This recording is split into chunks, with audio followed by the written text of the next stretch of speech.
everybody, welcome to the Learning Cafe। तो आज की ये वीडियो मैं पूरे 20 डेज बाद डाल रही हूँ एंड दैट्स बिकॉज मेरे एग्ज़ाम्स चल रहे थे। अब आप सोचोगे कि स्कूल्स तो बंद हैं, एग्ज़ाम्स कैसे हो रहे थे? तो एक्चुअली सब ऑनलाइन हो रहा है, मोस्ट ऑफ द स्कूल्स में ऐसा ही हो रहा है। बट अब से हर वीक मैं वीडियोस डालने वाली हूँ, सो अब हम रेगुलरली मिलते रहेंगे। तो फिर चलिए आज की वीडियो स्टार्ट करते हैं। आज के लिए जो हमारा टॉपिक है वो है सेक्सुअल रिप्रोडक्शन। इससे पहले मैंने डिलीटेड सिलेबस वाली वीडियो डाली थी जिसमें मैंने बताया था कि फर्स्ट चैप्टर डिलीटेड है, बट वो CBSE सिलेबस से डिलीटेड है, it's still there for NEET. और मुझे भी चैप्टर बीच में छोड़कर नेक्स्ट चैप्टर पर जाना सही नहीं लगा, so we will finish off what we started. Okay then, time waste करे बिना कदम आगे बढ़ाते हैं। तो सेक्सुअल रिप्रोडक्शन क्या है? तो ये रही डेफिनेशन आपके सामने। सेक्सुअल रिप्रोडक्शन बेसिकली वो प्रोसेस है जिसमें मेल और फीमेल गैमीट्स इन्वॉल्व होते हैं। अब ये जो गैमीट्स होते हैं ये एक इंडिविजुअल से भी मिल सकते हैं और ऑपोजिट सेक्स के अलग अलग इंडिविजुअल से भी मिल सकते हैं। अब हमें ये तो पता ही है कि हर एक ऑर्गेनिज्म को मैच्योरिटी अचीव करने के लिए एक पर्टिकुलर एज क्रॉस करनी पड़ती है। तो अगर हम स्पेसिफिकली प्लांट्स की बात करें तो प्लांट्स में उस फेज को वेजिटेटिव फेज बोलते हैं, वहीं एनिमल्स या ह्यूमन बीइंग्स में उस फेज को जुवेनाइल फेज कहते हैं। और अलग अलग ऑर्गेनिजम्स में इस फेज की ड्यूरेशन भी अलग होती है। अब हम समझेंगे मेंस्ट्रुअल साइकिल और ईस्ट्रस साइकिल का कॉन्सेप्ट। इस चीज को समझने से पहले हमें ये एक छोटा सा टॉपिक समझना पड़ेगा, वो है ब्रीडर्स। ब्रीडर्स सिंपली वो ऑर्गेनिजम्स होते हैं जो ब्रीड करते हैं। तो जैसा कि आपको स्क्रीन पर दिख रहा है कि ब्रीडर्स दो तरह के होते हैं, सीजनल ब्रीडर्स और कंटिन्यूअस ब्रीडर्स। सीजनल ब्रीडर्स वो ऑर्गेनिजम्स होते हैं जो साल में एक स्पेसिफिक टाइम पीरियड में ब्रीड करते हैं।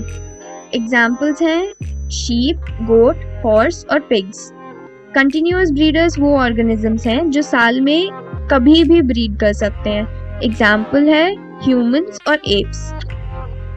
अब आप सभी के लिए मेरा एक सवाल है, क्या ईस्ट्रस साइकिल और मेंस्ट्रुअल साइकिल सेम है? नहीं। तो फिर ये है क्या? अब आप इसे थोड़ा ध्यान से समझना। जो नॉन प्राइमेट मैमल्स होते हैं जैसे काऊ, शीप, रैट्स, डॉग्स, इनमें रिप्रोडक्शन के टाइम जो साइक्लिकल चेंजेस होते हैं उसे ईस्ट्रस साइकिल कहते हैं।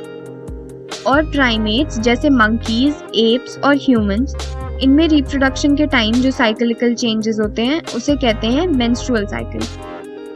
अब आपको स्क्रीन पर ये जो साइकिल दिख रही है ये ईस्ट्रस साइकिल है। इसका आप चाहो तो स्क्रीनशॉट ले सकते हो बिकॉज इसमें पूरी साइकिल अच्छे से एक्सप्लेन्ड है। तो अब हम समझेंगे ईस्ट्रस साइकिल के कैरेक्टरिस्टिक्स। ये सीजनल ब्रीडर्स में देखी जाती है, इसमें ब्लड लॉस इन्वॉल्व नहीं होता है, ये साइकिल डेथ तक कंटिन्यू होती है और इसके एग्जाम्पल्स हैं डॉग और काऊ। अब आपको स्क्रीन पर मेंस्ट्रुअल साइकिल दिख रही है, इसका भी आप स्क्रीनशॉट ले सकते हो। अब हम इसके भी कैरेक्टरिस्टिक्स को समझेंगे। ये कंटिन्यूअस ब्रीडर्स में देखी जाती है, इसमें ब्लड लॉस इन्वॉल्व होता है और ये सिर्फ मेनोपॉज तक ही कंटिन्यू होता है एंड वी नो कि मेनोपॉज 50 इयर्स की एज में हो जाता है। इसके एग्जाम्पल्स हैं एप्स और ह्यूमंस। अब सेक्सुअल रिप्रोडक्शन में कौन कौन से इवेंट्स होते हैं? पहला होता है मेल और फीमेल गैमीट्स का फ्यूजन, या सिंपली कह सकते हैं हम कि फर्टिलाइजेशन। फिर होता है जाइगोट फॉर्मेशन और फिर लास्ट में एम्ब्रियोजेनेसिस। इन प्रोसेसेस को हम एक और तरह से कैटेगराइज कर सकते हैं, प्री फर्टिलाइजेशन, फर्टिलाइजेशन और पोस्ट फर्टिलाइजेशन। अब आप लोग ये मत सोचना कि मैंने सिर्फ प्रोसेसेस का नाम बता दिया एंड दैट्स इट। ऐसा नहीं है, ये हमारी अगली वीडियो का टॉपिक है। तो हमारी आज की वीडियो इसी के साथ ख़त्म होती है। So thanks a lot for watching.